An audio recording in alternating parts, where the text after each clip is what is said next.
And if only some of you guys are enjoying the gameplay, that's not good. Everybody needs to be having a fun time and enjoying the gameplay. So I'm really glad that everybody feels like that went well. This will be the part where I will remind everybody that if something is happening in the game, at any point, you can send me a private message, or you can send me an email, or you can call me on the phone. You guys all have my number. You can be like, I didn't like that. That sucked. That made me feel uncomfortable. I didn't enjoy that session or that part of the game. And I'm not going to give you any grief about it. We just, we want to make everybody feel like their opinion on what happens at the table matters. Okay, so part one is pretty much done. Let's go into part two. This should be pretty quick. Aaron and I have done a lot of discussing on this topic while we were on our break. Basically, we're going to be reaffirming the schedule of our sessions, our streams, and all of those sorts of things as far as like start times, end times, how often we meet up. This will be very fast. We are aiming to be on the air by 7 Eastern Standard Time, at the latest 7:15. I know that this is difficult for some people to make it at 7 o'clock sometimes. If that's the issue, just get here when you can get here. Obviously let us know like, hey, running behind, or hey, I'll be here when I can get there. We would rather you come in at 7:30 or 7:45 than not show up at all. We everyone is a part of the team, and when one of you guys is gone, it really reflects, and it makes it just not as exciting and fun, I think. So, but yes, we're gonna continue on with the starting at 7, between 7 and 7:15. I like actually being on the air and doing recap and starting to play. Um, I feel like this was a really good change for at least a couple of the members in our group who have to get up super early and have to travel a little bit further to get to our end of town to do this. So unless there's any strong objections to starting at that time, that's going to be the schedule from here on out for start time. The hard cutoff will be 10:15. Um, if we were in the middle of a combat or something, you guys have already seen that we have the ability to just roll back right into it. So there's absolutely no reason in the world why we can't, why we can't stop. Um, but we're going to be trying to be off the air between 10 and 10:15. We want to hit that like 3-hour window of game time. This gives people the opportunity to get home a little bit earlier and see their house and do those things. So that seemed to be a pretty positive. So we're still going to continue to play every Wednesday, except for the last Wednesday of the month, unless there's some reason that won't work out. Like if a holiday falls someplace or someone's going to be out of town, then we will rework the schedule to where we still get at least 1 week off a month of not playing and not gaming. Because I feel like I think Aaron and everybody kind of agreed with this. Having that 1 week off, it kind of recharges your batteries a little bit. It makes you look forward to coming back and playing. And sometimes, like if well, we're gonna have this week off, you can plan to do things on that Wednesday that you wouldn't normally have a chance to do. So, unless anyone has any strong objections to the schedule or any concerns, this would be the time to voice that opinion. So, is everyone cool on the schedule? So I just want to give a heads up. The there, which I brought it up before, and I'm glad we're doing this through Discord tonight. Mhm. There might be nights that I have to do Discord. Okay. I've last session. See, my job is not paid hourly, so I can make as much as or as little as I want to by what jobs I work. And so I was kind of dictating my schedule to last session, trying to make every session. And so, but I was keeping me from working the higher paying jobs. I'm not going to do that as much this session. I need to pad my savings a little better this year, especially with all my kids' sports. Mhm. So there will be times where I will be in a hotel playing, or I might be on a train and not be able to make it. And if that is an issue where it becomes too much, you're not going to hurt my feelings if you have to replace me. But I can't do another season of working just straight yard. So I will be traveling a lot more. Okay. I will I will try to work my best to be at them or be on. Mhm. But yeah, if it becomes a problem, then I will I will pull myself away from the session from the campaign. Well, I know that you've already talked to Aaron and myself about your particular scheduling needs, and I think it's just we'll play it by ear, see how it goes, um, because this is supposed to be something fun. This shouldn't be stressful. This shouldn't be taking away from your money or your job or your time with your family, or this is supposed to be a thing where you get to relax and, like you said, unwind and kind of do a fun thing. And if it just becomes to where you're not able to be a part of it as much as you'd like, that's a bridge that we will cross when the time comes. But for right now, Aaron and I, I know he's already talked with you a little bit about getting you set up on remote for the times when you can't make it or whatever. And we'll just play it by ear right now. I'm not being like, nope, not gonna work. We're gonna try and accommodate as best as we can, um, until at a time we might have to figure something else out. But right now, no, like I don't see that for being a problem. So yeah, like right now, so like July, I'll be in Cleveland for the week of the 12th, and then I'll be in Michigan for the following week after that. So I know we're just getting started, and I already have to miss due to union stuff and vacation. Mhm. So just giving you a heads up.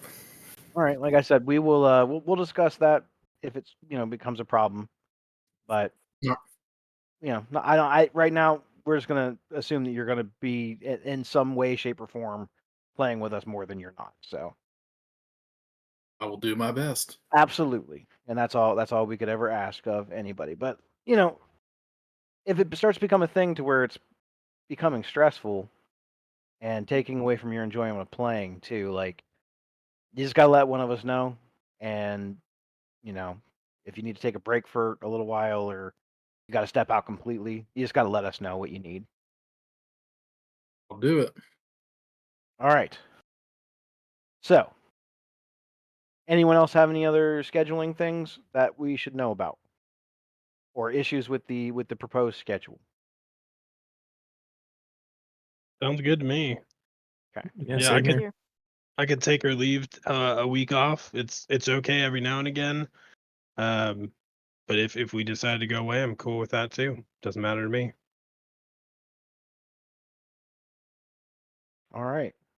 Um, well, that will be the schedule going forward. If any of you guys have any things that come up, vacations or things you need to do or reasons to not that you can't make it, or at least maybe not make it in person, we can try to figure out a way to get you remote if you still want to play, but you can't physically be there for some reason. And if if your schedule or anything changes, you just gotta let Aaron or myself know, and we will figure something out. Okay, now that that's out of the way, we're gonna go into part three. This is gonna be another thing that should be very brief. This is table expectations, and for those who have never ran a session zero, this would be the part where everyone would get a chance to talk about things that make them uncomfortable or gameplay elements they want to avoid, or if there's certain behaviors at the table that they dislike or that they enjoy. Um, this would be where they talk about that. I actually have one topic to discuss on this one because I have not talked a lot about my personal feeling. Um, there's really no topic or gameplay element that bothers me since I'm usually the one that creates most of the stuff that you guys do. So that's easy. I feel like everybody usually comes in with a good attitude, so I don't feel like I have to talk about anyone's behavior or anyone getting salty because things didn't work out the way they wanted to or getting mad at each other. You guys never really do that, so that's pretty great. I've read horror stories of, toxic players and toxic DMs, and we're pretty fortunate. The only thing that sometimes can drive me up a wall is phones. Not that you guys use them to look up stuff. Not that you guys use Discord to chat back and forth. And it doesn't happen a lot. And I thank you guys for that. But like social media. I know that at least one of us in the room has ADHD very bad and can't help it. And that's me. So sometimes I have to break myself of the habit of having, the social media out. As long as you're using your phone and stuff for something game related or messaging each other back and forth because I know you guys send the memes and stuff, and like I have no problem. But if I walk by and I see someone's on their Facebook or something, I just want to be like, I'm doing a monologue here. It can't be that boring, right? It can't be. So other than that, and it doesn't happen a lot, and I'm not calling anyone out on it. So just try to keep the phone usage to a minimum unless it's game related. By then, look it up. If you're looking something up on your character or whatever, please use your tools that are available to you. And I like the chats. I don't always get to be involved in them because I'm trying to run the game, and you guys seem to be giggling and having a great time, and I get to look at all the gifs and the memes and stuff the next day, and I'm like, I wonder what we were talking about there. So it's kind of a fun puzzle for me the next day. We should Um, put a screen up in the room that just has the Discord on there so you can see them when we post them. Sometimes I get to see it when he has it up on his computer screen on the one screen, and I'll see the GIF or something come up, and I'm like, oh, okay, that's pretty funny. Uh, Yeah. You so anyone else have any issues with certain behavior at the table that they would like to talk about, like maybe not do? I don't think so. Okay, No, not that I can think of. Everyone here is pretty awesome, though. Oh, stop it. I agree. Like I said, I've read some horror stories. Jess has read some horror stories. We've all been in terrible games with the tyrannical DM who doesn't want to make sure everybody else is having fun, or they want to do things that are questionable or cover topics that are just not fun. Okay.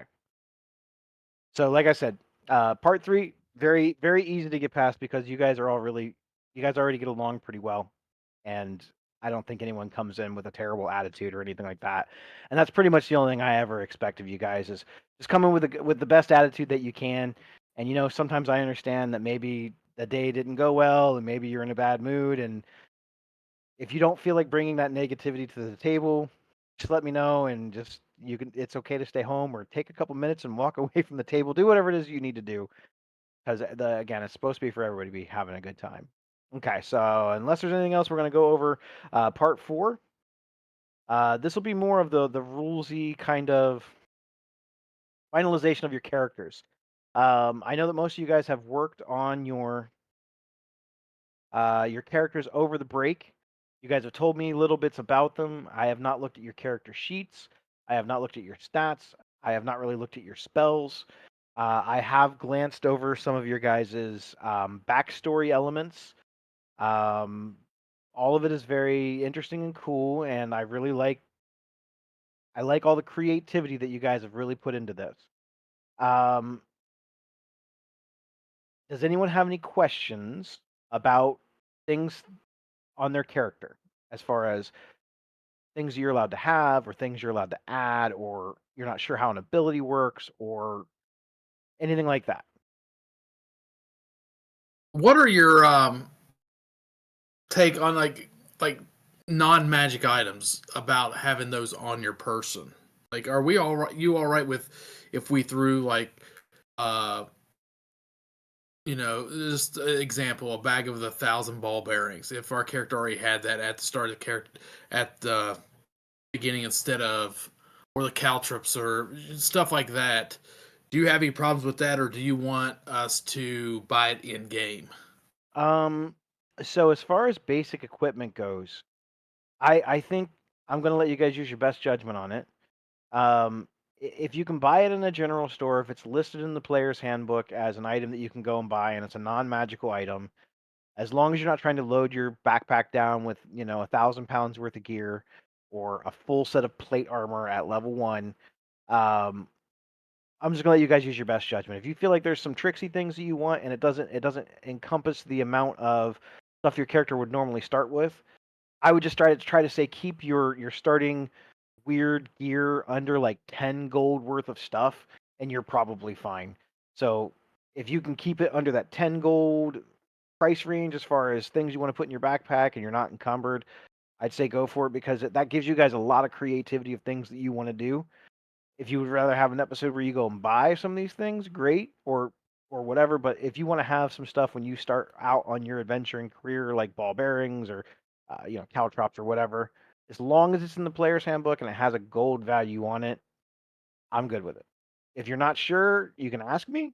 Like, is it cool if I have this thing? But I'm gonna let you guys use your best judgment. Yeah, that's all I have questions on the equipment part of it. Okay.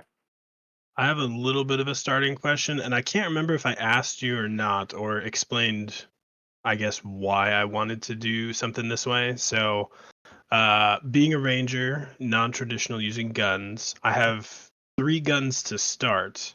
Mhm. Most of them are single shot, so I would have to spend like a whole action to reload, so it wouldn't really be a overpowered beneficial thing. Mhm. And I wasn't planning on my guy being a tinkerer to be able to fix any misfires or anything. So it kind of equals itself out, but I wanted to have extra options instead of just swing twice and that's it. Mhm. So the guns are expensive, but in my backstory, my people create them and handle them and do them. So I figured I'd have good or a good access to them. Mhm. So I have bad news, which is like a sniper rifle, like a pepper box pistol, and then a blunderbuss. Okay.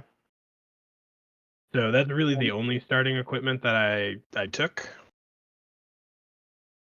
I genuinely don't care about the weapons that you take because they're non-magical and they're not going to give you an advantage over anyone else. Your guns aren't going to do any more damage than a bow or a crossbow at that level. I'm pretty sure it's going to still add in your I believe it adds in your dexterity modifier, doesn't it? Yep, should. So it should work pretty much like a bow. It's just a reskinned bow, in my opinion, or a javelin or whatever. You're also not like the gunfighter class from Critical Role, so you're not going to be have. I personally don't feel like you are going to have to worry as much about grit and making your extra shots and doing extra damage. That sounds like way more complicated, unless you would want to multi-class into fighter, which you can. Again, I don't care. It's your character. You guys do what you want. But just for starting out, I know that they're expensive, but you already kind of explained some stuff to me in your backstory, so I don't see it as giving you a huge advantage over anyone else. Okay, sounds good. Yeah, I know there's some features that can help with, since I don't have all of those um, things built into my class. There's like some features I can take to get parts or some of those Mhm. if I wanted to do that. Okay. But I think that's my only question about equipment. And we're still doing, as far as combat rules go, the no flanking advantage, correct? Yeah, there. We'll go over that again, but yeah, there will be no flanking. Okay, and So then are we going to change how we do crits at all? Like Um, yes, okay, we're gonna I we're gonna take cover, we're gonna cover that in part 5. But yeah, I've been 5. Okay. I've been giving it a lot of thought. Yes. Any other rules questions? yes, what if your grandpa gifts you an airship? Is that all right to have in your? Bring him through your wishes. Like a toy airship? Toy No, airship? no. Is Absolutely. it full? It was his that he adventured in. It was an air. I'm gonna I'm say just fucking. I'm gonna I'm say just fucking around. Just not at fucking- level 1.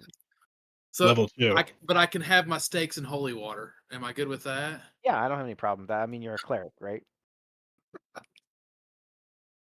And my dice only goes from 14 and above. It makes more sense for you to actually have those things because you are a cleric. I'm just fucking with you. I know. Does anyone else have any issues or questions about feats or starting equipment or anything like that?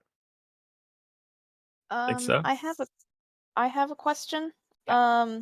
It doesn't technically come into play until I hit level 2, but it's gonna change which cantrips I take. So, So what's the question? spoiler alert, I'm going to be a Stars Druid, Mm-hmm. and as per the rules, I only get my guidance cantrip and my use of guiding bolt if I'm physically holding the my focus. Mm-hmm. I'm going to be holding a shield in the other hand, which means if I want to try to cast things like Shillelagh, Mm-hmm. that means if I want to reuse Shillelagh, I'd have to pick up and put away the focus and the or the shield or the club or whatever multiple times, which could get confusing. I've read some DM's rule that as long as the focus is on you, you don't have to be holding it to use those. Wanted to know if that was okay or if we go by rules as written. So what is your focus? It's a chunk of quartz, the crystal, basically. Okay. So almost all spellcasters have an arcane focus or a wand or a miniature staff or something that they're supposed to use when they cast their spells. Mhm. I think it's pretty much all spellcasters. It's required for almost every spell in the game. I can't say every spell, but almost every spell. Not Divine Smite. Not Divine Smite, not a spell. At that True. point, your True. sword is your focus or your hammer Yeah. or whatever you're hitting them with. Sword's the Uh, focus. the sword's the focus. So because there's a lot of rules in D&D which are very unfun, as long as it makes sense to do it in the way that you're doing, especially once you've gotten a thing like the Warcaster feat, which spoiler alert, if you're playing a druid and you don't have it, you're Oh, that's probably gonna gonna be my. you're gonna probably hate your life. Take it from I'm some. getting it level 4. It's more of a. Basically, I'm trying to decide whether I want to get Shillelagh or if I want to get Primal Savagery or something for my cantrip. I've always been of the opinion that unless it seems like it's an unreasonable thing, you as a person have focused on how to cast your spells and swapping your weapons. I'm pretty sure somewhere in the book, even as an optional rule, and I have to look it up, you get like one free swap of your stuff, I think, every turn anyway. Like you can put your shield away or your sword away or whatever. I'm pretty sure once for free anyway.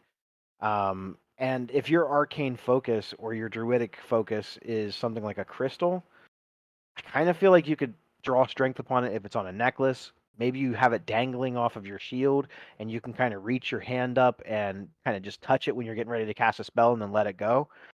Whatever Okay. for flavor reasons that you can think of, unless you're doing something really complicated like two-handed holding a staff or a big you know, axe and you're trying to do all these things in a turn, I probably wouldn't. I don't care. So they're like Okay, not they're not fun rules. okay, that sounds good. I was planning on having the crystal either on a necklace or on a chain at my waist anyway, Yeah. so So that works. I Cool. would Thank say you. whatever works for you. I understand why the rule is there, and it's supposed to make the game more interesting and fun. But there's a lot of times that I never asked if you guys were holding your focus. Like Aaron played a cleric for pretty much, and a warlock, and I never one time go, well, I wonder if he's got his focus in his hand, and he didn't have Scoffog out, which can work as his focus. He's trying to cast a spell, but it takes from the immersion and the fun if I'm like, how you casting that spell without your focus, bro? It's just dumb. He still gets one action per turn and one bonus action and one reaction. And as long as he's not trying to do, or anyone's not trying to do anything crazy to push that, I just feel like it's kind of implied you figured out a way to use the things you need to do the things that you need to do. Cool. Okay, that answers my question. Thank you. Cool. Any other questions about rules or things for your character? One last thing. Sure. So I am a what I say? A life domain. Mhm. What if can you change that down the road if you wanted to, or is that something you're stuck with?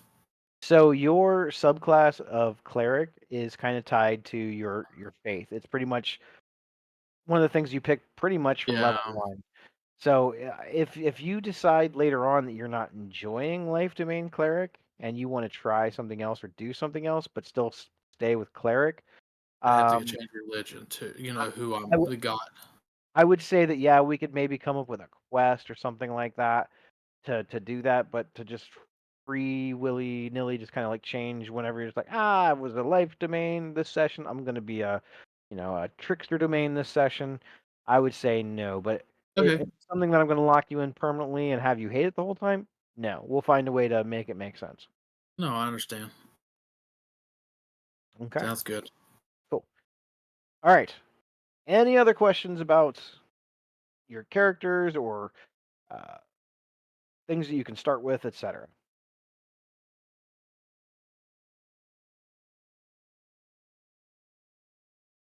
Okay. Um, most of you have gone through and done your characters. You guys probably already have your stats and your starting spells and your equipment and all of those things. Um, some of you have probably even planned out your first few levels. So for the finalization parts of your characters, if you have not locked in where you want your stats, know that you can use the optional rules in Tasha's Cauldron of Anything. You are able to use the standard array or the point buy system, unless you roll the dice in front of me. Just use the standard array or the point buy system. You're able to pick either starting gear or the optional gold for your character. Like I said, just try to keep it within reason, and I probably won't have an issue with it.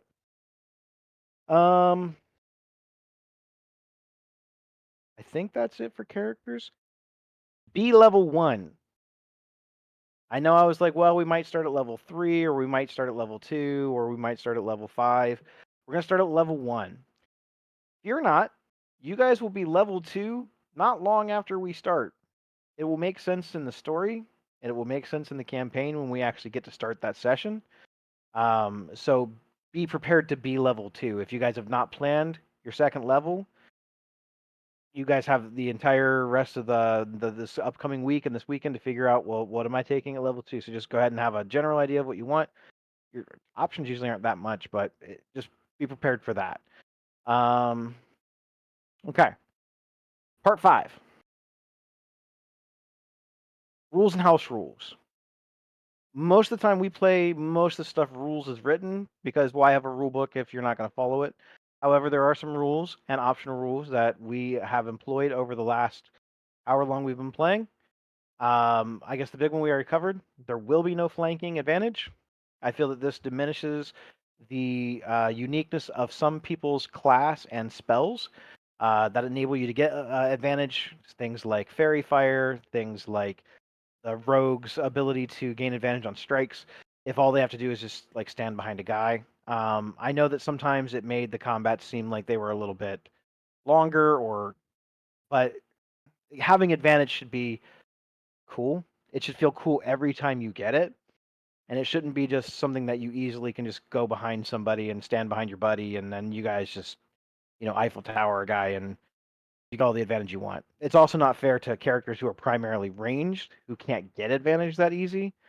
And I just feel like it made the game more enjoyable for me, because I feel like your positioning was even more important because you actually stood where you wanted to, not in the spot behind the guy to get advantage. Um, so no advantage, not through flanking. Second rule is with potions. We're going to clarify the potion rule. Any potion that does not heal you, that means I don't mean stuff like a heroism potion, because that's temporary HP. But any potion that is not a healing potion, or a potion that functions like a healing potion, requires a full action to use, or a full action to give another player and make them take it.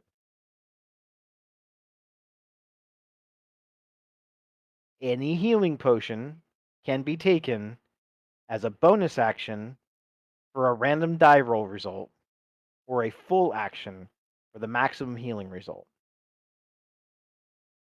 This gives you options with your potions. I feel like that rule worked out pretty well for us most of the time, because you're like, well, I need more healing, or man, I spent $5,000 on this potion. Do I want to risk maybe not getting as much out of it?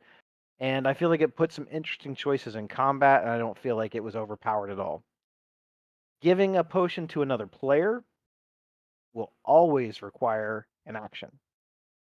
So if you go over to dump a potion down your friend's face because you got knocked down, it's going to be an action. Just like a healing spell, most of the time would be an action, unless it's like healing word. So when you say giving it, you're talking about like spoon feeding it to them, not like tossing it to them and they can catch it? Correct. Well, if you toss it, that would be an action. Okay. Like if you throw a potion to someone, I would say that's an action. That'd be like you making a ranged attack that the opponent is not going to dodge. That Okay. hasn't really come up a lot, I don't think, though.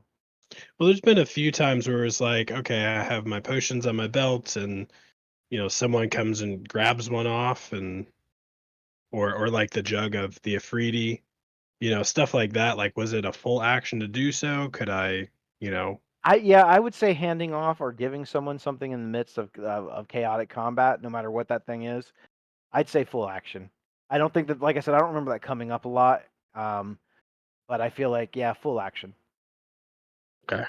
Combat's chaotic. I mean, I know that there's a lot that seems like it happens in that span of time, but it's really not that much time. So, yeah, I'd say full action if you want to give somebody something in the middle of combat. You want to throw something to them, or you want to toss them a weapon or a piece of ammunition, or full action for that. Okay.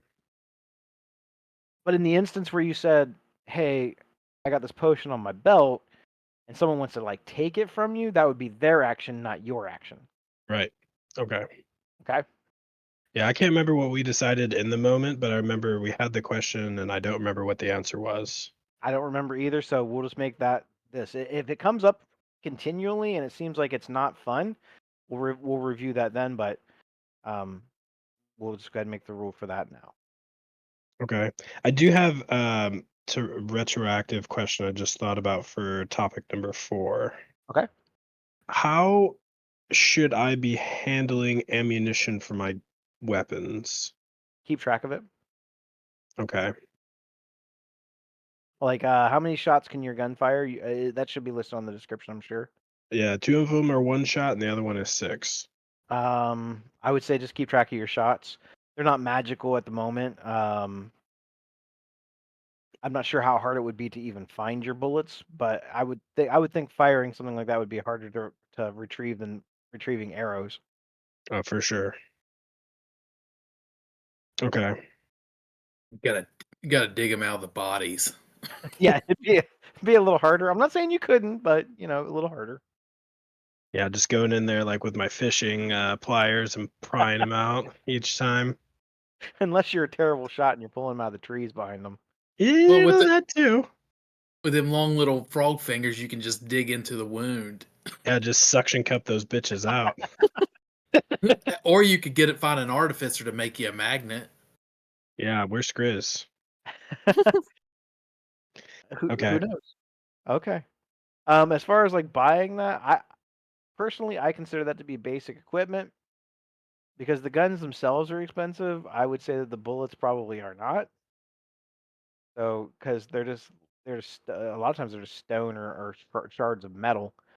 And I would say that given your unique background, you might even be able to have a kit or something for crafting just normal bullets. Since it is like you told me a little bit about it, it's sort of a unique thing to your character. Yeah. I I would was say that either you would have to buy the materials to make them, and you'd have to spend some time to do it, but definitely you're gonna have to keep track of your shots. okay. Yeah, I was kind of thinking something along the lines of the Patriot, where he like melts shit in the fire every night and makes his own bullets and stuff like Sure. that. Yeah. But I don't know how much I should start off with. How many bullets you can have? Yeah, like just starting off with, it doesn't say like, oh, have 9 bullets. I would say look at what the equivalent of arrows or something would be, and I would basically just mirror it. So if a guy Okay. starts his adventuring career with, 20 arrows, or you can buy him in a bundle of 20, maybe you start with 20 bullets or 25 or 2 boxes of 20 or something like that. Okay. Sounds Gucci. Okay. So, I think, let's see, that was potions. That was flanking. I don't think there were anything else with rules. You said we were going to talk about crits and dice. Crits and dice. Thank you for reminding me. Okay, Gotcha, homie. um, some of you people, Bill, um, you typically play classes where you get to roll lots and lots of dice, and that's awesome. We love watching people roll lots and lots of dice. But sometimes adding all that stuff up it sucks. Not just for the person having to do all the adding, but for everyone else having to sitting around and watch the person add up all the numbers. We had it sort of like optional last season where when you get a crit, you roll double the dice because that's fun. But man, some of you guys were rolling so many dice. And that's not necessarily a bad thing because rolling dice are fun. But I think what we're going to do to try and simplify things and maybe speed through some parts of the combat, we're going to try it out for a few games and see how it goes. And if it's like not fun, then we'll go back to the old way. But I'm thinking at least temporarily on crits, just multiply it by 2. Whatever you roll, just multiply it by 2. Add your bonus.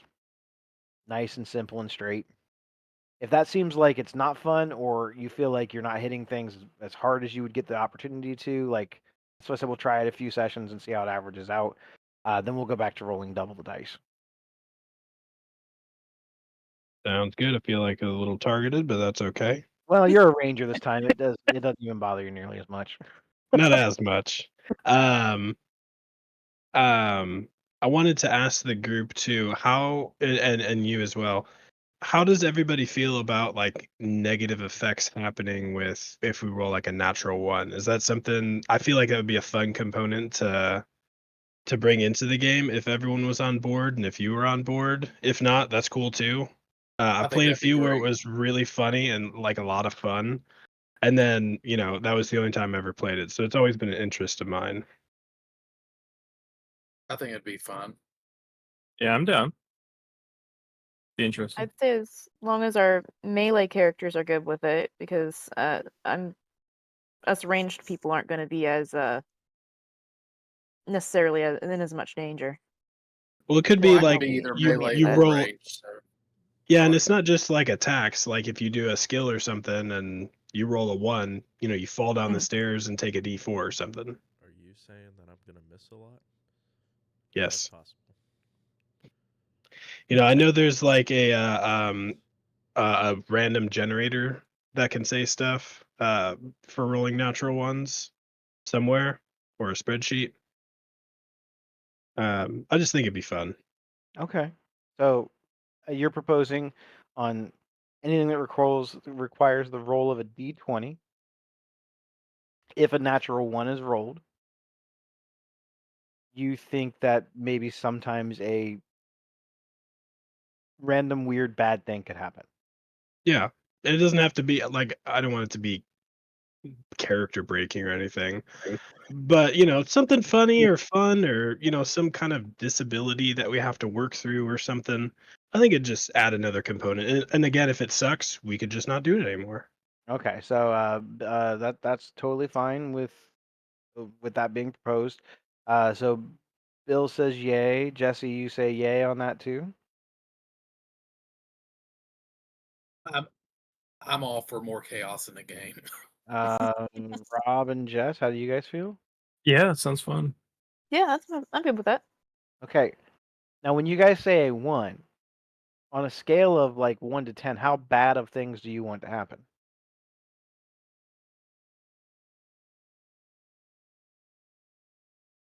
For example, we'll give you an example. Aaron's character is fighting a guy in melee range, and he goes to attack him with his weapon, and he rolls a 1. What kinds of things would you like to see happen to his character? Cuts off his nuts. Like his own nuts? Yeah. Okay, that seems a little harsh to me. I could see you grazing yourself. I mean, again, if you miss and if you have somebody close to you, I mean, again, it's kind of like just flavor. Doesn't have to be every single time. I would say like anywhere, just use. So you guys are discretion. saying like friendly fire. I would say that's potential. I mean, if I'm fighting next to somebody, they deflect my weapon and hits my buddy, it could cut him, not for my full great axe damage, but maybe, hey, take a point or take a 2, something like that.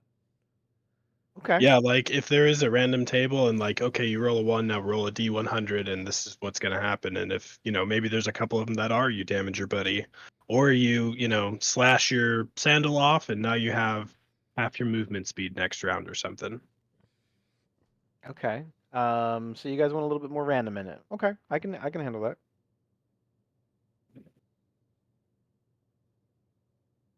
I just know I'm going to be the first one to roll a natural 1. First roll of the campaign.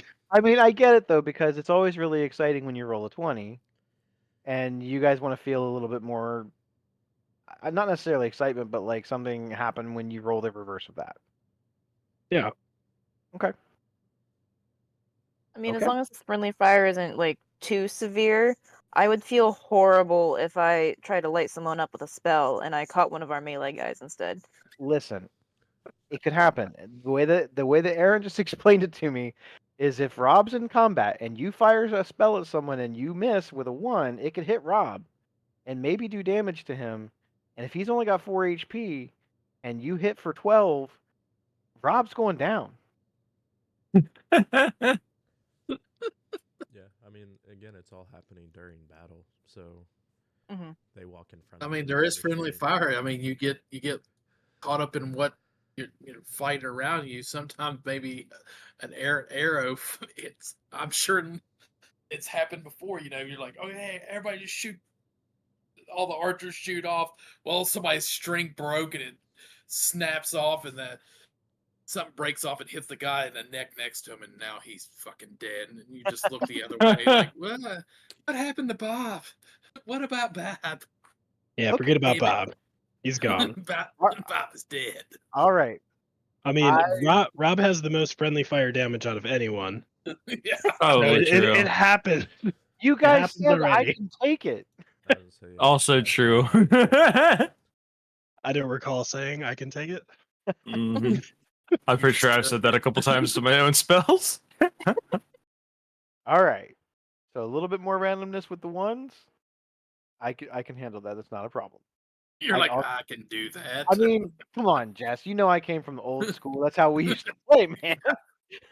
Yeah, if you go to swing at somebody, you hit a nat 1. Yeah, you're fucking weapon. I do that with my guys. I'm like, if they roll a nat 1, because the enemies they fight do the same thing. It's like they might hit and lose the grip of their weapon. Yeah, on the flip side, would it happen to enemies too? Like they roll a natural 1, something bad happens on their part. Anything that happens to you guys, just like when you guys had flanking, they had flanking. So yeah, they get a crit when they roll a 20. So yeah, I would say that if we're going to go by that, then if the monsters roll a 1 on their thing, bad things can happen to them too. I think it Nice. just makes I it like funny that. too. Yeah. And like it'd be really funny. Someone goes to swing, hits the suspenders, pants fall down, movement 0 this round. Like that's just hilarious. And you know what? Just to make things really interesting, sometimes I might let you guys decide what bad thing happens when you fail. I like that. Because I I'm feel glad like you a lot brought of this up, times Bill. That's you good. guys, I think sometimes have an idea in your mind of what's happening in the combat, and I don't think you're going to do anything like, well, I hit this guy with my axe and I missed. My axe fucking broke. I don't think you're going to do anything quite that permanent. But like, yeah, I dropped my weapon, or I was running up behind this guy to hit him, and I just tripped and fell on my fucking face. Okay. Yeah, when so me and Jesse listen to a lot of the Dungeons and Daddies, and the one character, Freddie Wong, or the one guy, he always like has something to say when he rolls a one, and like sometimes it's just hilarious, plays right into the story, Oh yeah, and like it's just so great how he describes some of his failures. and I think he does a better job than if the DM would have just done it himself, described his natural failure. Yeah, so I'm excited about this. Okay. Well, that's good. See, we evolve. We get to more things. We'll try it a few sessions. If it's like, nah, this is harsh, or I don't like it, we can talk about that later. Also, I think everyone but Aaron crits on 18s through 20s. Um. Yeah, he So has to have a 22. so if there was one mistake I made through the campaign, It was Aaron. We it know. was it was Scoffog. Scoffog was sweet, but it really swung combat sometimes. But Yeah. regardless, it's a live and learn thing. Well, And the there good thing wasn't about enough. it, the balance to that though, Aaron didn't read the whole thing until like the second to last session, so he didn't know Yeah, he. everything that it did. Yeah, Yeah. unintentionally.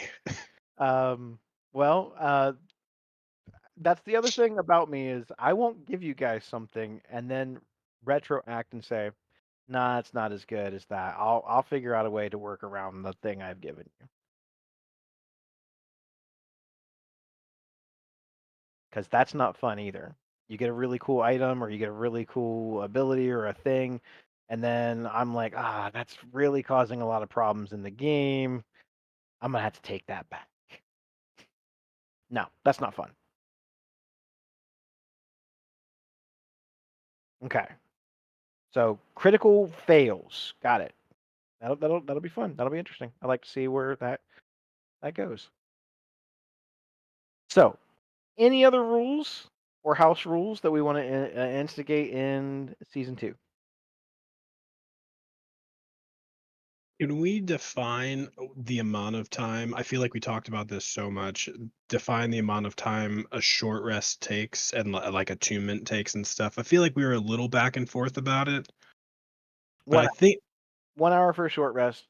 It's I think 6 to 8 hours for a long rest. Attunement is equal to a short rest.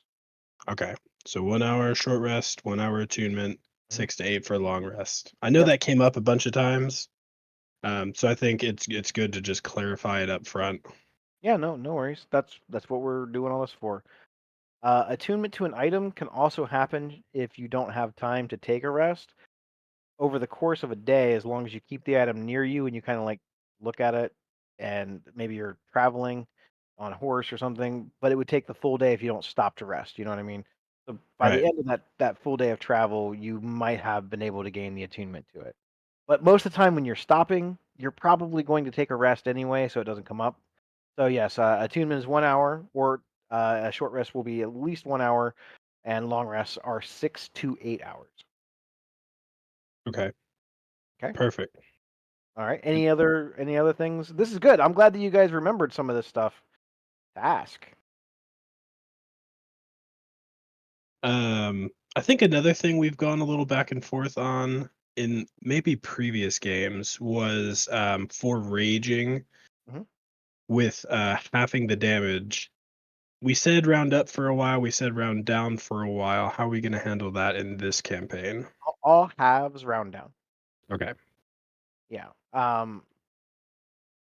I started going down on the rounding versus rounding up probably about halfway through our last campaign.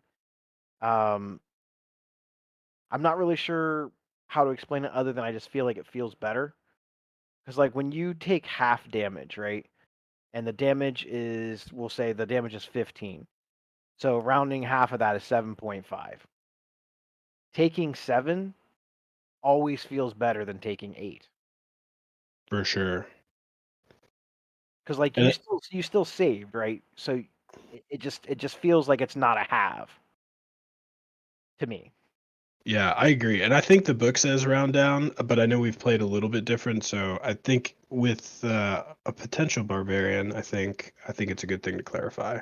Yeah, it's anything that's halved, it'll be rounded down. Cool. Unless for some reason, like it makes more sense to round up, like if it's a beneficial thing, like if I'm trying to figure out treasure to give you or something, then I'll probably do that in my head and not even tell you about it.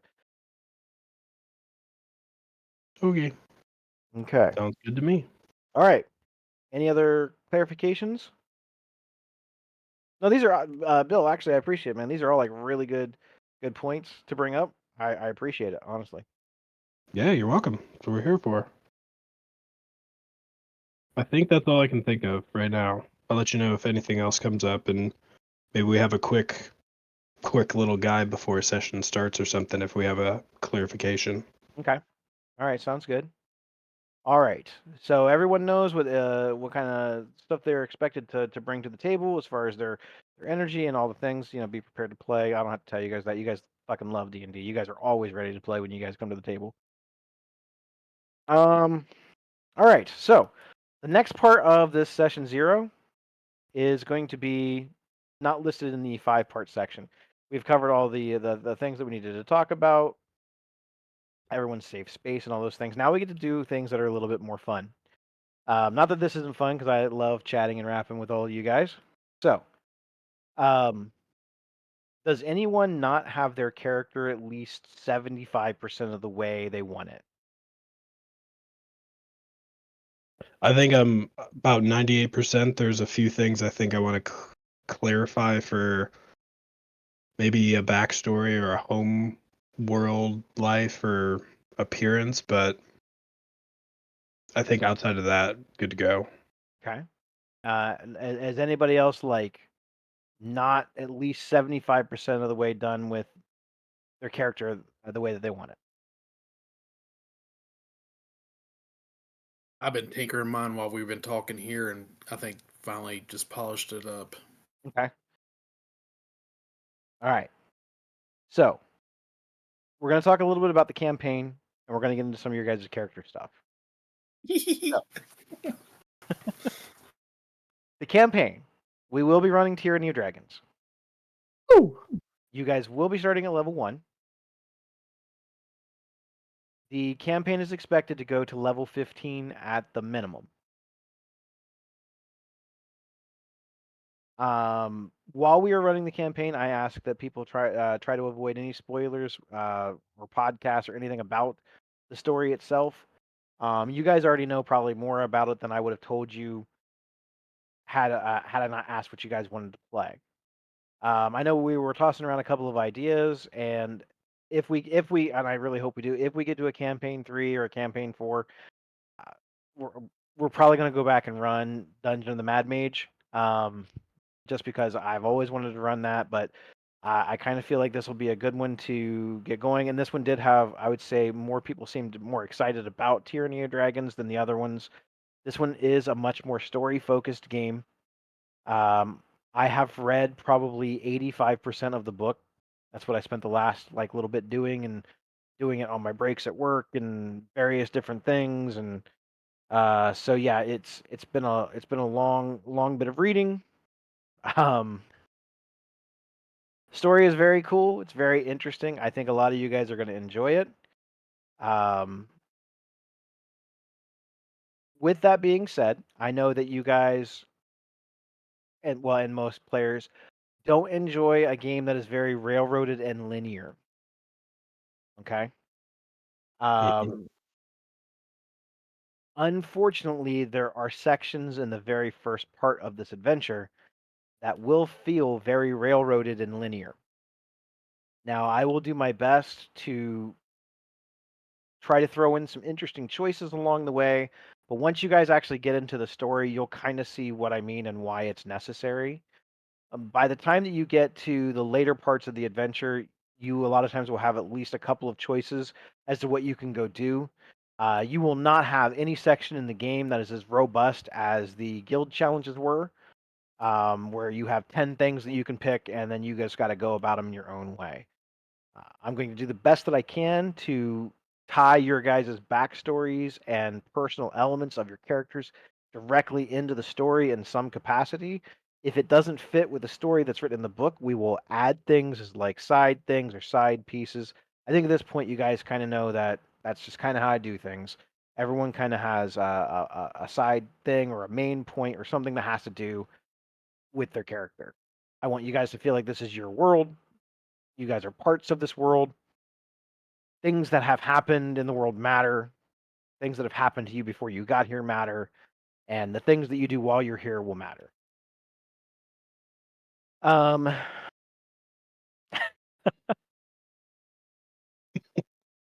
For those who don't know, the game will be taking place in Faerun, also known as the Forgotten Realms. This will not be taking place in one city, like Dragon Heist basically took place in Waterdeep. It'll be taking place in various places in some of the most famous locales in Faerun. And yes, at some point, that will probably mean a stop into Waterdeep, among other places. This will feel more like a traditional fantasy game of Dungeons and Dragons.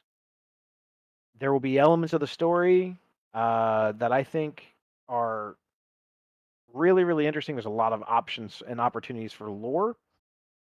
And if there's any parts that you don't feel that I cover enough as far as lore, let me know, and I'll give you more pieces that I'm allowed. Any questions on the campaign setting? This is like the old school original session. Is there a chance that we run into our previous characters from Dragon Heist? I'm not gonna say no.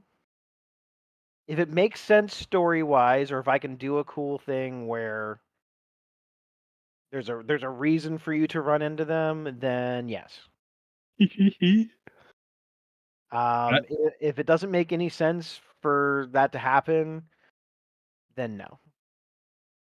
I've got Gus's character sheet just ready to go whenever it happens. And I'm a slut for playing Gus. So I know. To go visit our bar when we're in Waterdeep. yeah, the Hall of Gustus or Gustus Hall. Yep. Whatever it was. Well, I mean, you got Cratch is still out there, Benjamin's still out there, or Abraham, not Benjamin. Your Fox was Benjamin. All right, so yeah, if there's a thing that makes sense for them to show up and do their thing, as far as chronologically, this adventure takes place sometime after the campaign that you guys already ran. Probably not a long time after that. So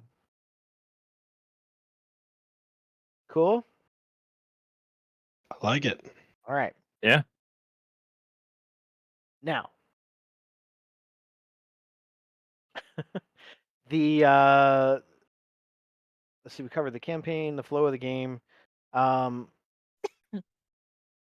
We will be incorporating more digital maps in this campaign. We're going to be using Encounters Plus for both the stream and for you guys to use at the table. I'm mostly going to be using this for anything that would be sort of exploratory or dungeon crawly, or if I need to throw random encounters. Last campaign was very difficult for me at times when I had to carry 40 different miniatures with me and potential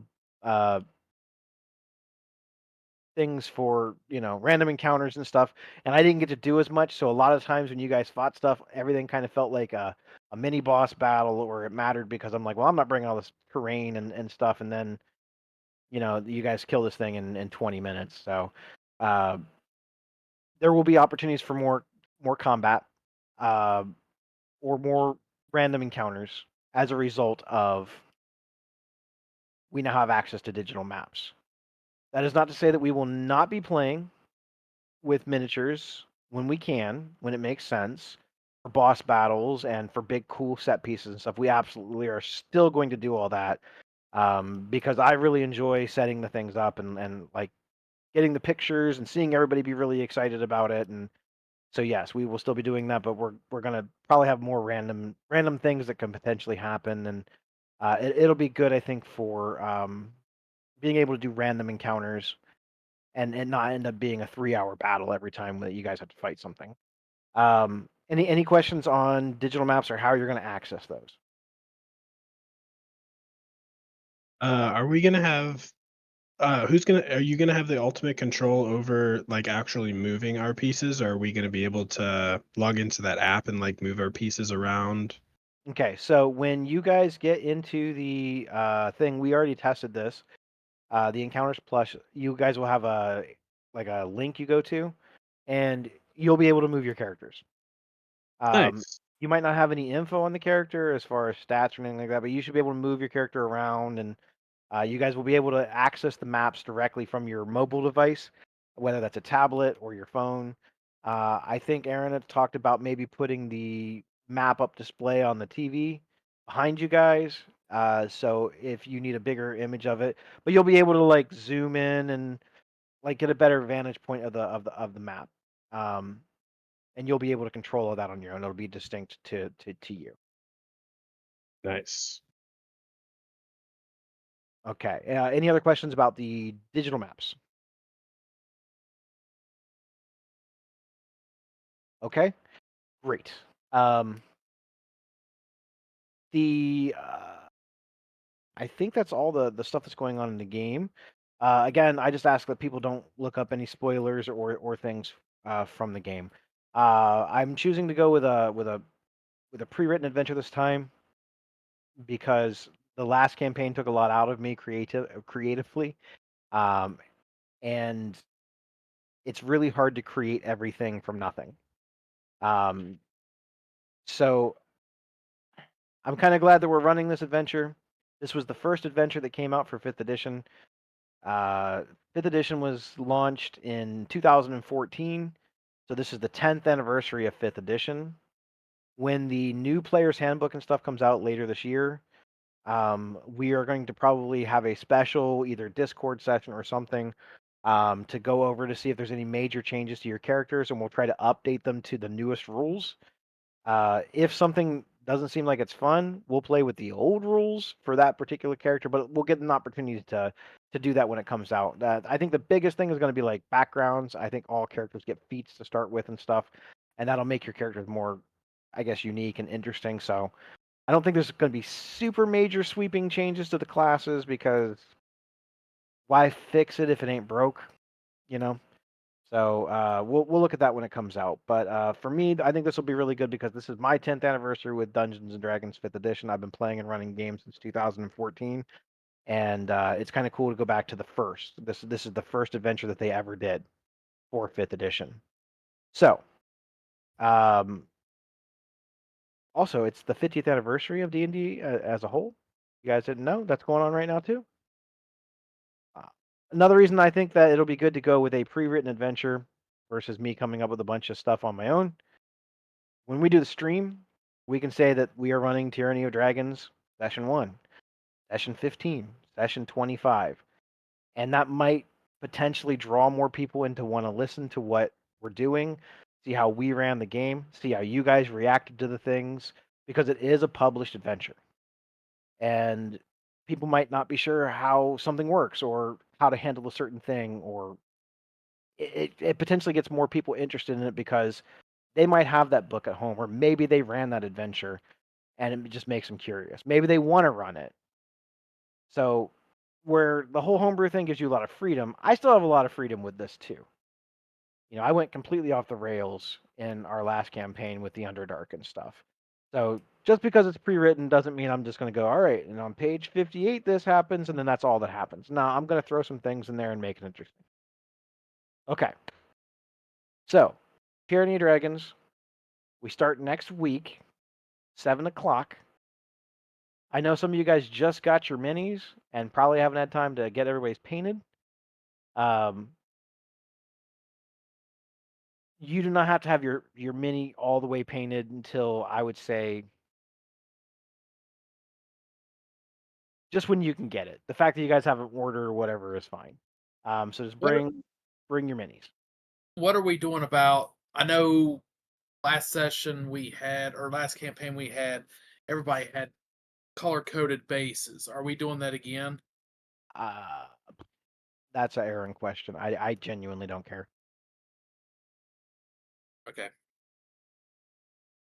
Yeah, I didn't go with that. Mine is many colors, mostly blue. Okay. Did he come back yet?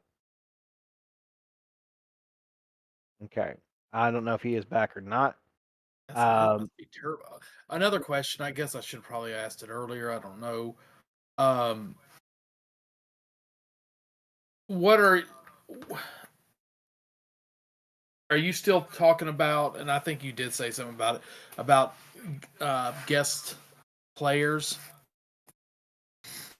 Yeah, yeah. There could be the occasional thing for a guest player. Okay. Just If anyone curious. has if anyone has suggestions for people they would like to come visit and play with us, or maybe have a mini arc of some kind, obviously if it makes sense, you can definitely bring it up with me or Aaron. Okay. Think we should try and get Liam O'Brien. Man, I'd love to hang out with that dude. Seems like such a cool guy, right? He seems like a guy that you just want to hang out with. Yeah, or Sam Riegel. I would hang out with Sam as well. I mean, I'd hang out with anybody from the cast. Let's not kid ourselves. They all seem like really cool people. Yeah, or Will Campos. I think he would be so much fun to play with. Yeah. Oh Oh, my God. Yes. he's from the Dungeons and Daddies. So Yes. He would creative, be. so good.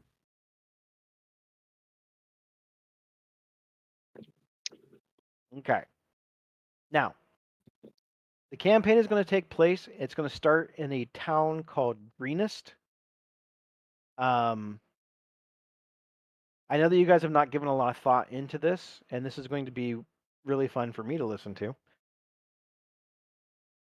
Campaigns a lot of times flow a lot better and are a lot more interesting if people are already a little bit invested in at least one or more of the party members before they start. Um, I know that you guys have given me some of your guys' backgrounds, and I have some ideas for how and why some of you are in Greenest.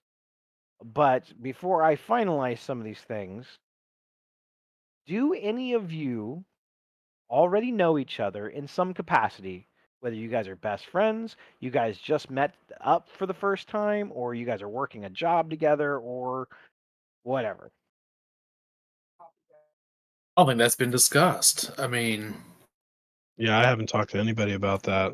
Yeah. No. I guess if anyone would need the needs for smuggled goods, they could know my character. Okay. Well, Mostly moonshine. without giving too much away, I'm going to give you guys just a little bit of stuff that you guys have told me about your characters. And if you guys want to kind of tie your guys' stories together in some way, I'll let you guys figure out that stuff now. Bill's character, like he said, he deals with smuggled goods of some kind.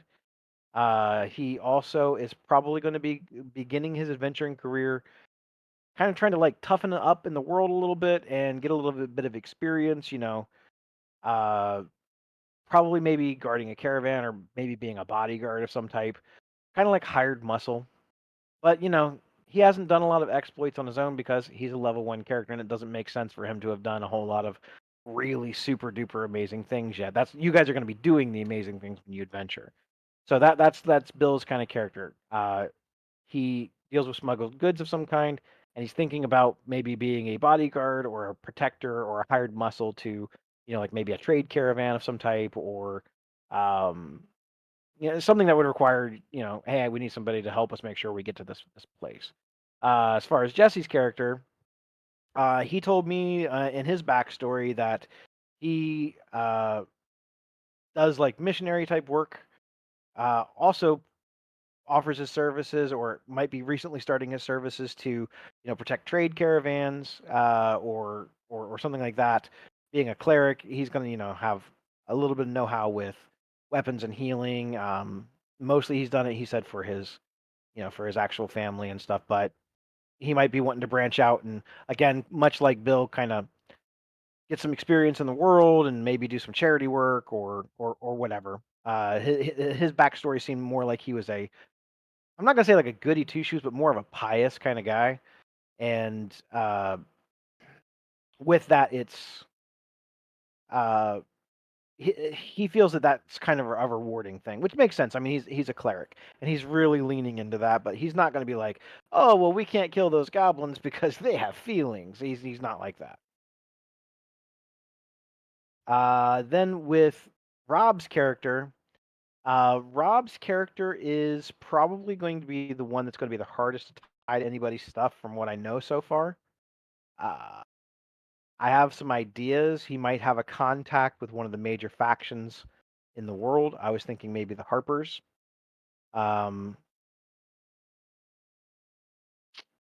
He's kind of, the way he described it, he's been kind of like by himself, kind of taking care of himself, kind of figuring things out on his own. So he might be like the only like character I feel like it would be hard to bring him into the fold, so to speak. Then you have Jess's character. She's going to be wandering away from home for the first time ever in her life. She has lived a very sheltered life and knows nothing of the ways of the world outside. Her family has not done a very good job of preparing her for being out in the world. They have sort of a isolationist sort of ideology, so to speak, and they kind of deal with themselves and only themselves. So she will be venturing for the first time. I won't say naive, but maybe a little, and maybe not realizing exactly how dangerous the world actually is. She has her own reasons for adventuring, just like all of you guys do, and hers will become more clear as we go on. And then as far as Aaron's character, he's kind of, well, I mean, he's Aaron. He does really interesting things, right? I feel like he's kind of lived at least a little bit of an isolationist life as well. He's mostly lived in the woods. He's kind of stayed out of society. Um, he kind of the way he described it, I kind of picture him as kind of like Radagast the Brown. He loves nature. He's kind of a hippie. He's not a druid. He really likes animals and he really likes chilling, and he's not really the super mega violent type. Is what I gathered. If any of those things are wrong in the reflections of your character, please let me know. No, I thought it was pretty spot on for me. I think my character would have maybe known Aaron's or Jesse's character from a previous thing. We could talk offline about mingling those, but as far as Rob and Jess, probably not. My character wouldn't be adverse to joining up with someone or a group that is traveling in the same direction as she is. So depending on where everyone else is, that could potentially be a thing. The way I've got mine set up is he is now working the caravans that haul his family's wares. So he's basically tagged himself on to be the healer of the caravan and also a little bit of muscle if needs so.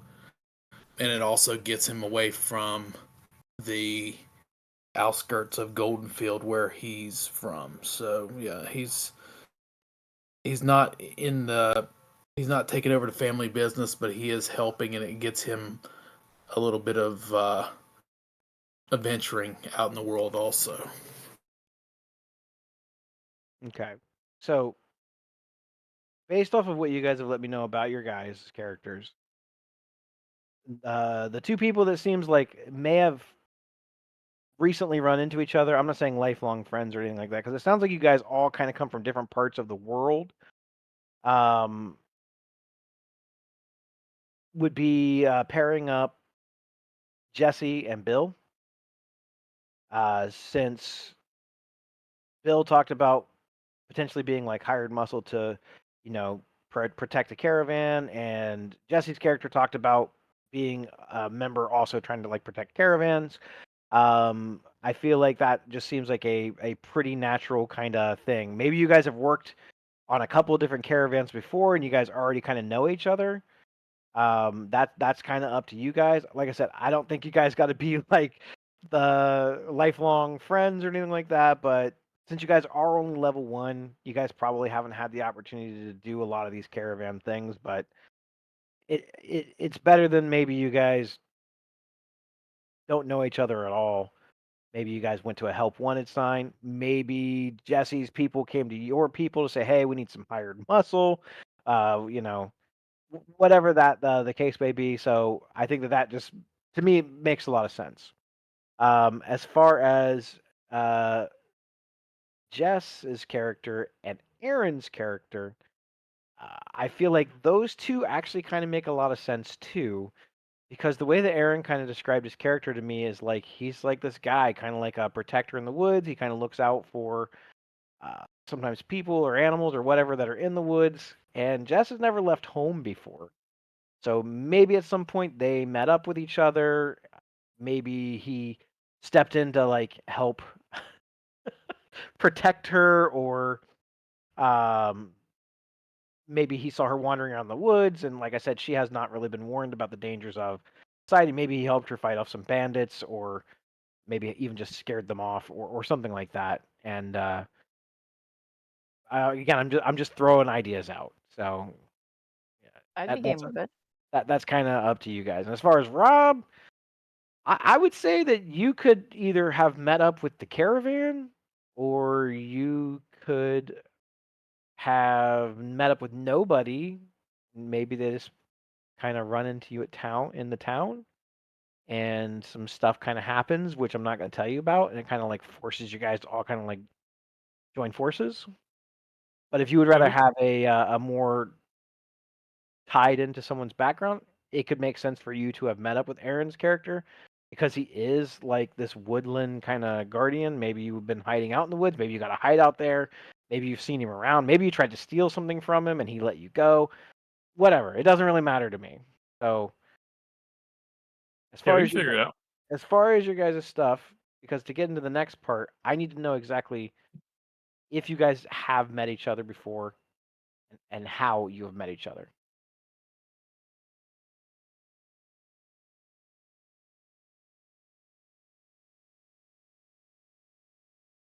If I have met anybody from the group itself, um, it would have to be almost in passing.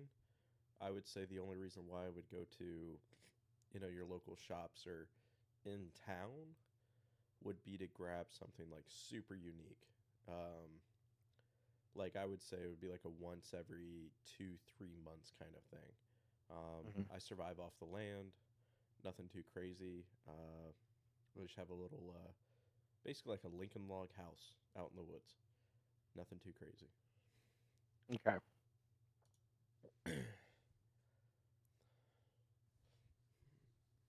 Yeah, I know my character would at least at first avoid the roads a little bit. Because again, she's not not used to people.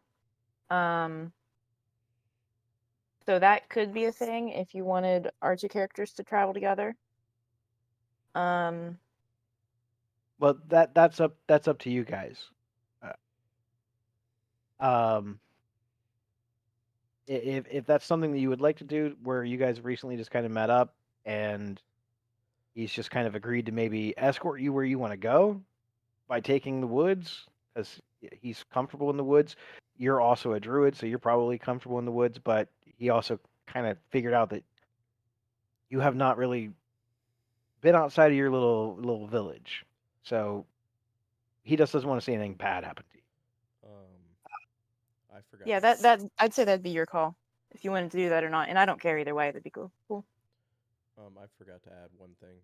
If wherever we are meeting, the main reason would be is I love ale, and it's kind of like a guilty pleasure kind of thing. So like how like the Amish and stuff, they have like these like week-long parties where they just get to go out and do whatever they want.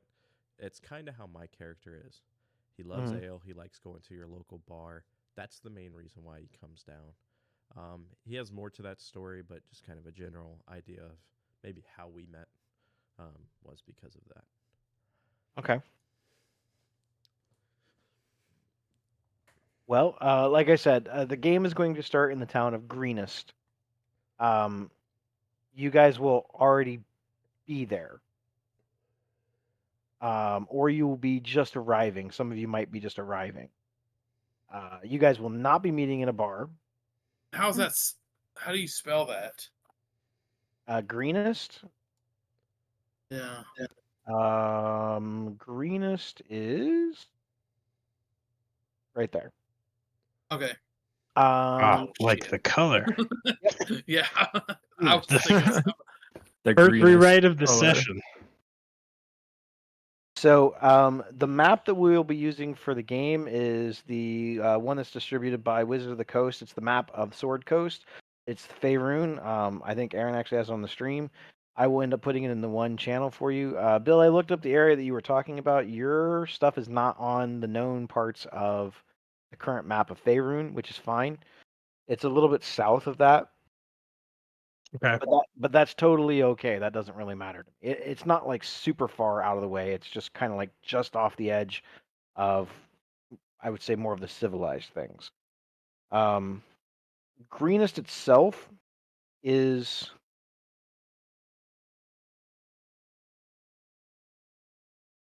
it's like a pretty.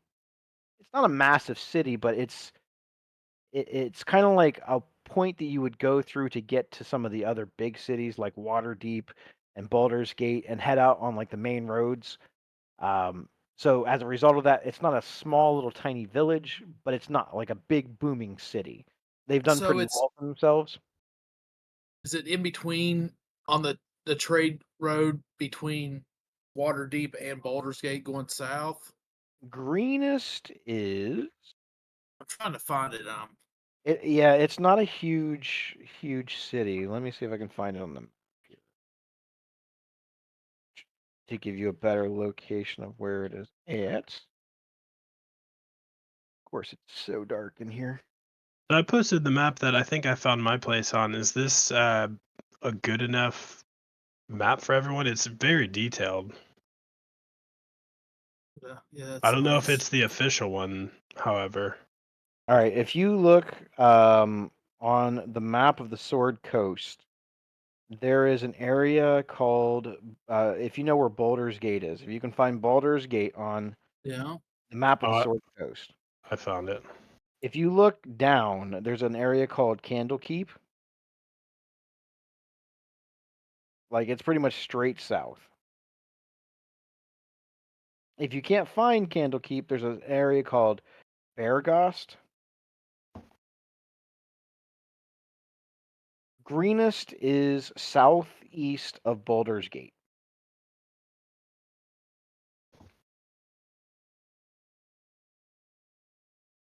Oh, it's south of it. Okay. Yeah, it's southeast of Baldur's Gate. I see it now. So yeah, okay. It's down there south of the Wood of Sharp Teeth and all that stuff. Mm-hmm. Yeah, the Yeah. map that you actually have here, Bill, is like way bigger than the map that I have.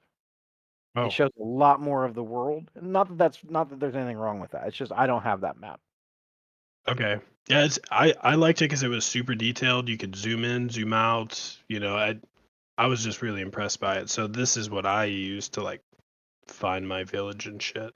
No, it's actually really super cool. But yeah, Greenest, it should be on the map on It this one here. it's on this one that I sent in the link. Yeah, so if you look almost straight south from Baldur's Gate, there's Candlekeep, and then if you look almost directly east of that is Greenest. Yeah, I found it. It's in between the Wood of Sharp Teeth and the Troll Mountains, like on that road in between. Yep, it's just above the Snakewood. Yep. It's right in the middle of the green fields. Got it. Okay. So that's where the adventure is going to start taking place. Maybe you guys are going to Greenest. Maybe you are going to stop at Greenest to get to Baldur's Gate on your way to Waterdeep, or maybe you're trying to get to another place. Your reasons for being in Greenest don't matter. You guys can figure that part out on your own. But that's where you guys will be starting. I'll let you guys kind of figure that part out before we start next week. So you guys will have the opportunity, and I hope you guys take the opportunity to figure out why you're in Greenest, the reason why you were there. If you guys have any previous ties to any of the other characters, like I said, if you want to have a more elaborate and long-term friendship or work relation with anyone in the party, you can do that. But you guys should figure that out before we start next session. As far as Rob's character, um, if you want to have ties to anybody else, you can do that if you want to. You just need to discuss with them how you would like to tie in with that. Maybe they've seen you around. Maybe they've hired you before to take something, or maybe you are just a loner and you're just in town, maybe looking for work, or you're trying to uh, scope out something, or whatever your reasons. I'll let you guys figure that out. So that's like the one thing I'll ask you guys to figure out before we actually start next session is why are you in Greenest and how close of a relationship do you have with any of the characters? The answer can be none. Um, you don't have to have any tie with anybody, but sometimes it does make it more interesting if you guys are recent traveling companions or you guys have known each other for a while. Um, but again, you guys will not be meeting in a bar. For those of you who may be going the caravan route, you guys will probably be stopping here with the caravan for whatever reason. So I'll let you guys figure out why you were here. You guys can let me know, and then I'll have the first session set up for that. So you guys are not going completely blind into all of this. We're gonna go very, very briefly. We're gonna spend the next little bit of time. I'm gonna let you guys talk a little bit about your characters. You guys can go into as much detail as you want.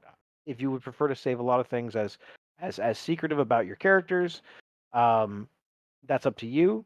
But you guys are going to be actually referring to your characters for the first time ever as their names, and the only information that is required is your name, your class, and your race.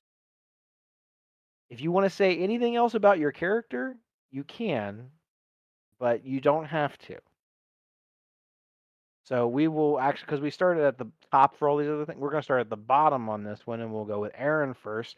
So Aaron, who is going to be your character in campaign 2? Oh, And go. jeez. All right. Well, I wasn't prepared for this. Um, so I am.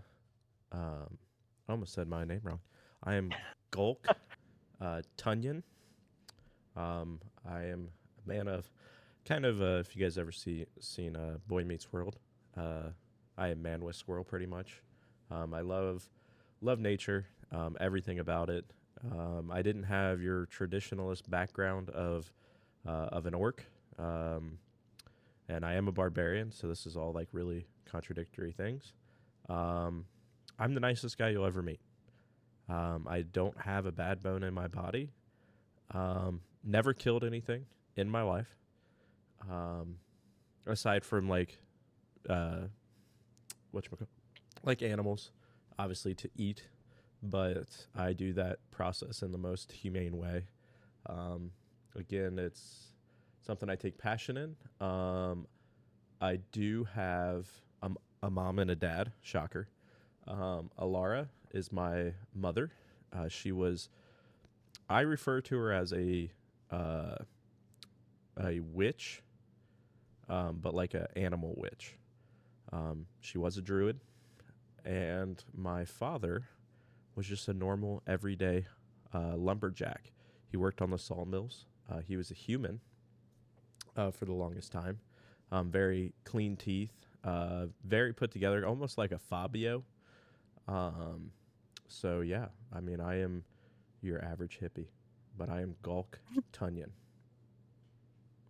orc Gulk Tunyon, barbarian. orc barbarian. Yep, and I carry my father's axe from chopping trees. Okay. It's never seen blood, unless he hit himself. That's about it. All right. We'll go with Jess next, down at the bottom. I will be playing Fiora Starweaver. I'm a druid from a rather reclusive, isolationist druid clan. She's an Azamar. The other druids are human.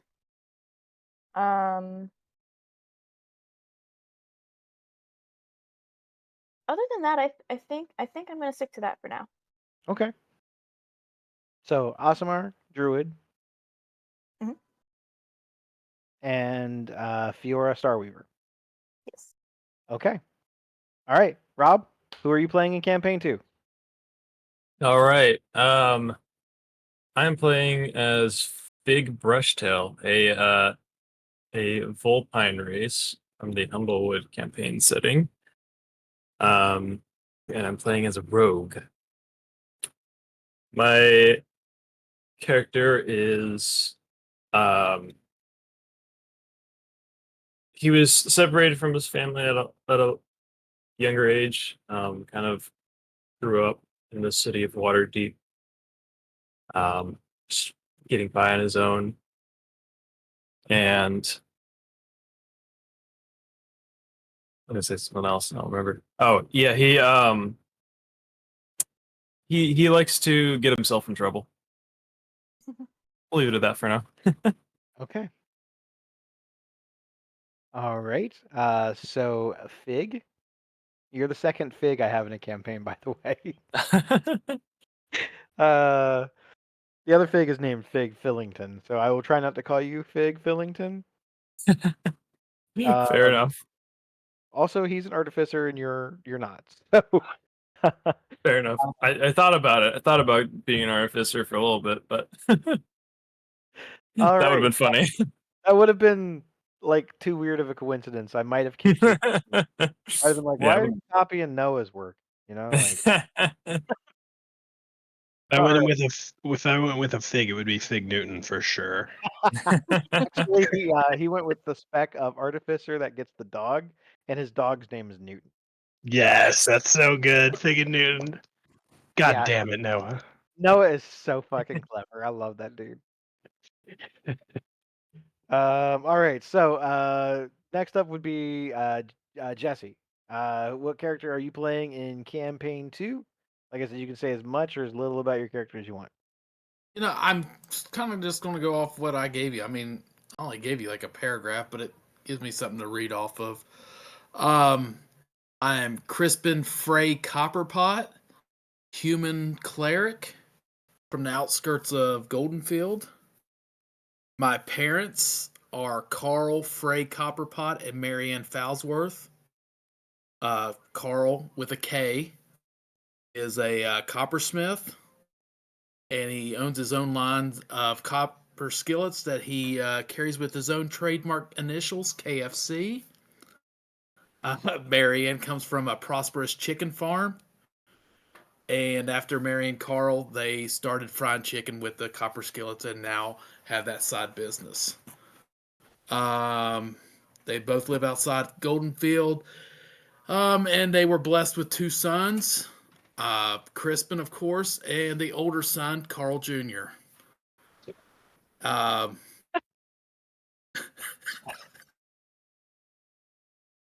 so Crispin, when he was born, was born with all white hair, you know.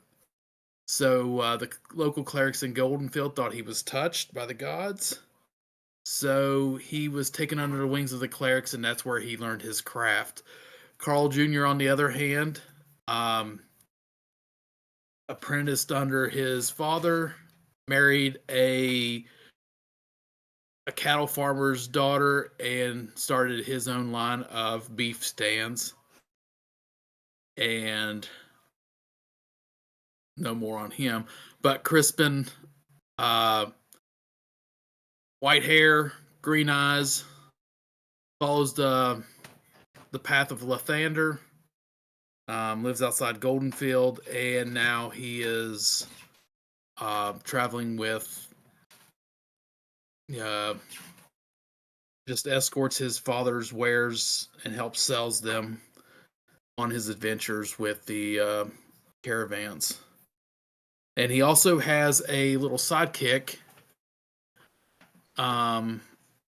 It's a chicken, a white chicken, that is called the Colonel. Crispin can be seen talking to the chicken, so a lot of people think he's very eccentric, and so he doesn't have many friends, but he does take in a lot of people. He is not one to judge anybody until he has fully met them. So all's a friend until they've turned against him. So he's all about helping people. His family's very feel they help the community around Goldenfield, and he's learned the same way, especially from the clerics of Goldenfield. That's it for now. For now, okay. Um, Well, the Avengers chicken thing that's going on right now. Yeah, that's a really good. That's a It really is- good it guess. is so fucking good. And if that's not the Colonel, I'm gonna be disappointed. I gotta say. I guess we'll see. And his Yeah, the Colonel's mini will be here tomorrow. Nice. Okay. Well, that just leaves Bill, last but not least.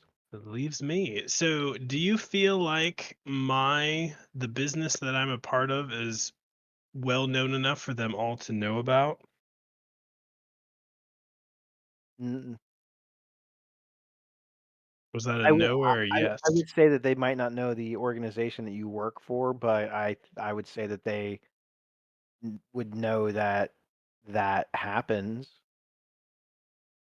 as in like there is illegal things that happen involving the things that you sell, but not necessarily that it's your organization. Okay. Okay. So my character, his name is Otis. He is a frog person, aka Bullywug. He's a tiny person. He's like 4 feet tall. He carries around a lot of guns, multiple different kinds. He's got a jug kind of strapped to his back that's got 3 X's across it. He is a smuggler, kind of work for hire, kind of working for the family business, if you will. He's part of a smuggling group, if you will. Um, hmm. Well, I feel like he'll probably tell you right away to brag a little bit. So his group that he's a part of is called the Two Bs. So BBS, Badass Bio Smugglers. But referred to as the Two Bs. So they are the world leaders in smuggling of moonshine, and some other things here and there depending on the price. Um, the Two Bs famously have kind of small symbols branded on the signs of different shops that they operate out of throughout the world. So it's like a back-to-back B. Uh, Not super noticeable if you're not looking for it, but that's how you would know where to buy moonshine. And I feel like he'd tell you this pretty much right away to kind of brag. He's a younger fella, kind of just coming into his own, trying to prove himself. A little bit of grit in his life. Um, let's see. He kind of stands out a little bit. He does have an orange mohawk going down his head. So it's a little bit different. And probably the weirdest thing about him is he's kind of wearing this little satchel. And on the satchel is tied this little dragon egg. It's kind of got black lines that kind of course go through it, and at times they light up with like kind of like black electricity. If you think of the spell Black Lightning Bolt, you may be able to.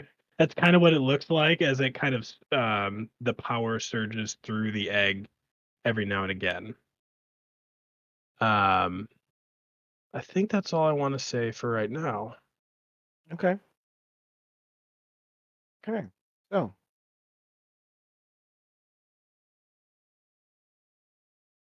Otis, the Bullywug Ranger. Big Brushtail, the Vulpine Rogue. Oh yeah, I'm a Cris- ranger. Crispin Frey Copperpot, the Human Cleric. Fiora Starweaver, the Asamir Druid. And Gulk Tunyon, I hope I am saying that name right, Gulk Tunyon, the Orc Barbarian. Welcome to campaign 2. Can everybody write their name in the chat so I can write this down, please?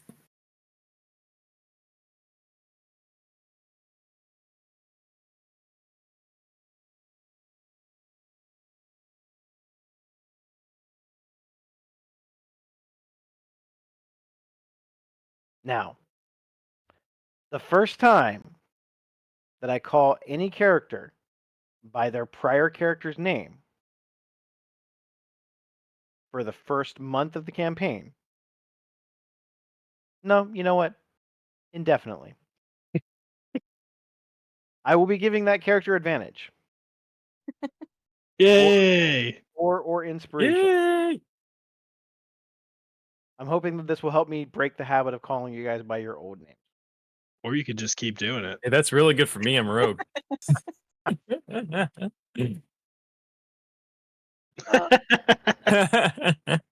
You know what?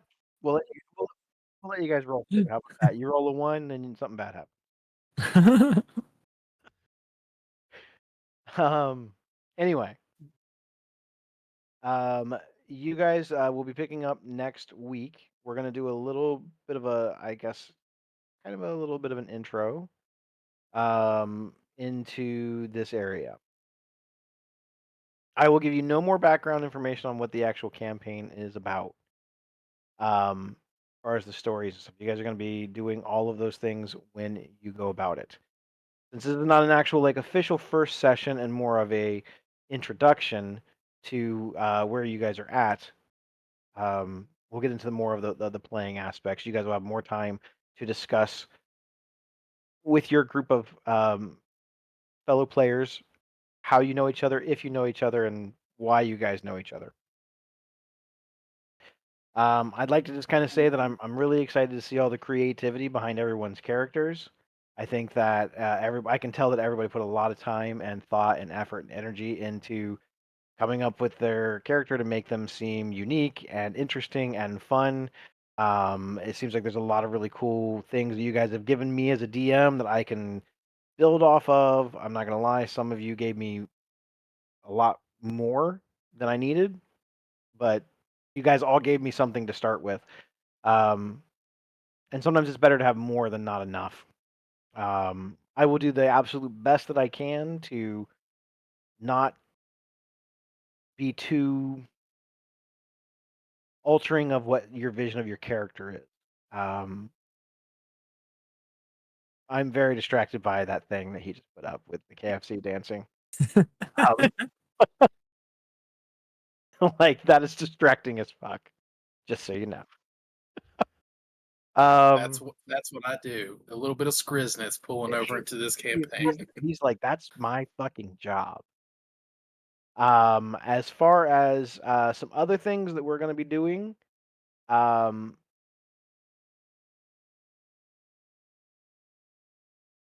we will be doing level ups, usually off camera. If anyone is wanting to actually roll for their HP, you guys can do that if you want.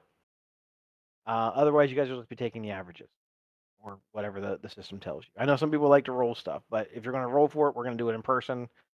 That way, everybody gets to see it.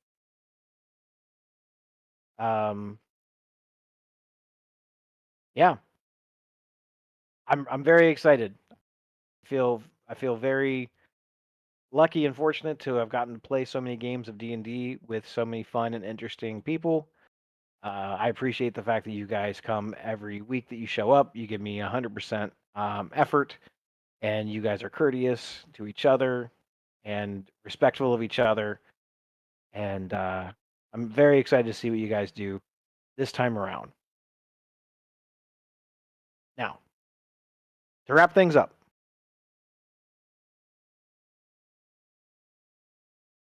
are there any other questions, concerns, or anything else that you need to ask me before we wrap this all the way up? Did we level up yet? No, but like I said, you guys will be leveling up in the middle of the session of the first session.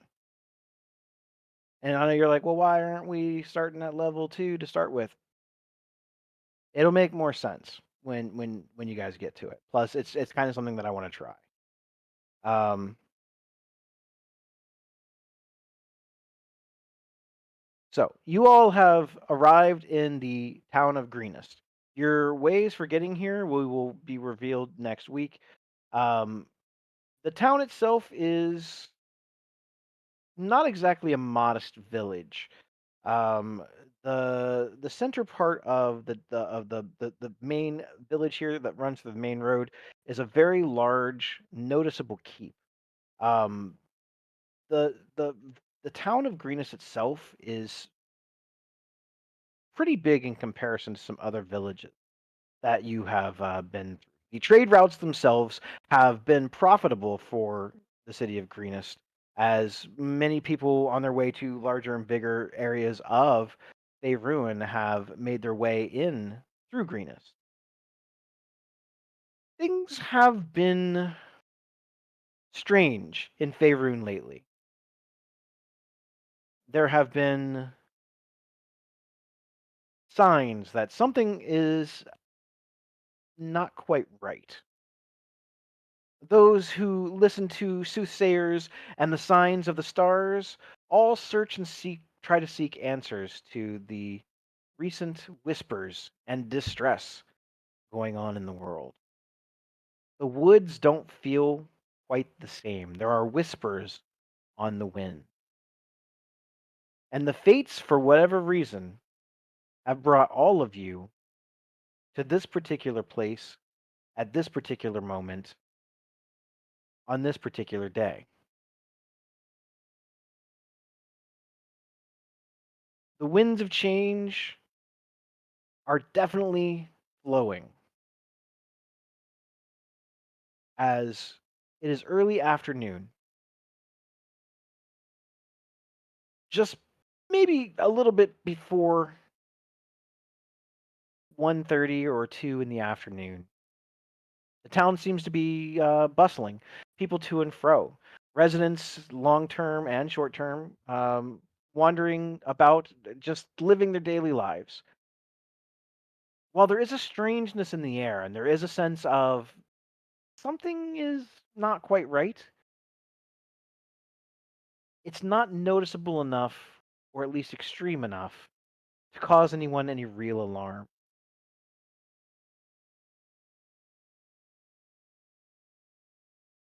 Before it's all said and done, the Fates will have much more work for you.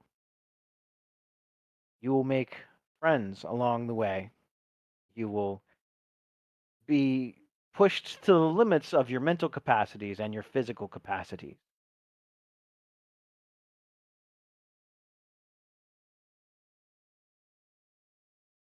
The overall flow of this particular campaign will assume that you would try to do good things. If that wasn't stated prior, if you are a person who has villainous intents, this will probably not be a very fun game.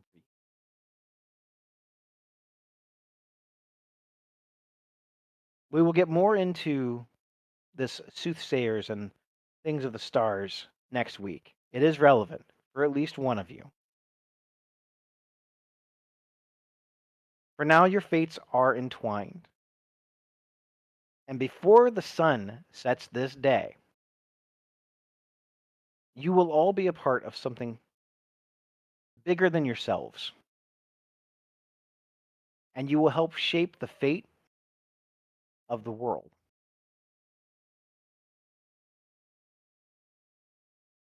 For the whispers of foul things is in the air.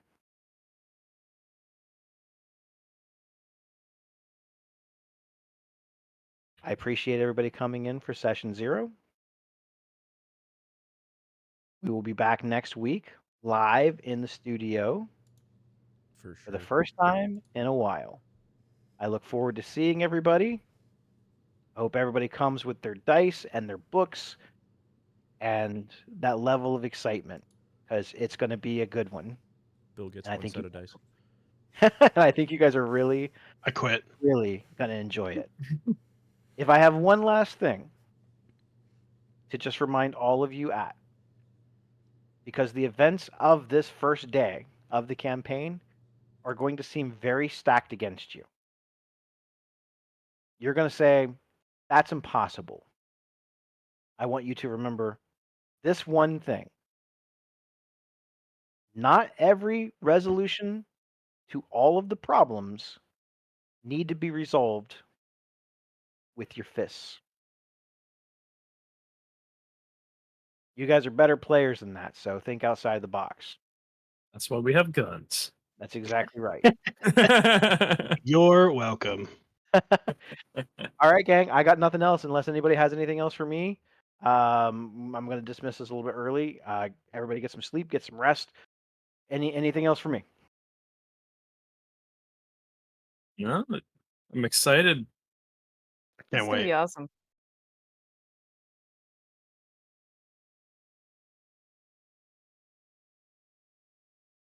Yeah.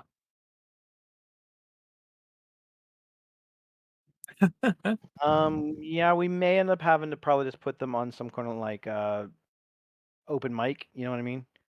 To where at least we can hear them. Maybe people won't be able to hear them on the stream, but it's more important that we hear them. So, yep.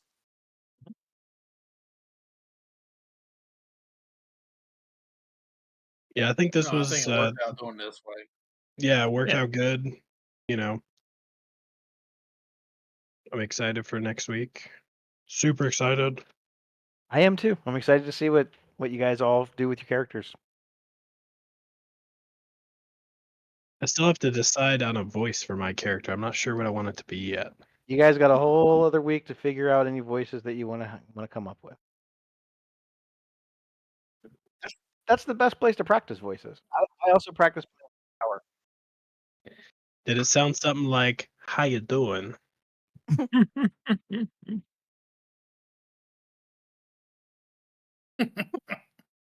How you doing?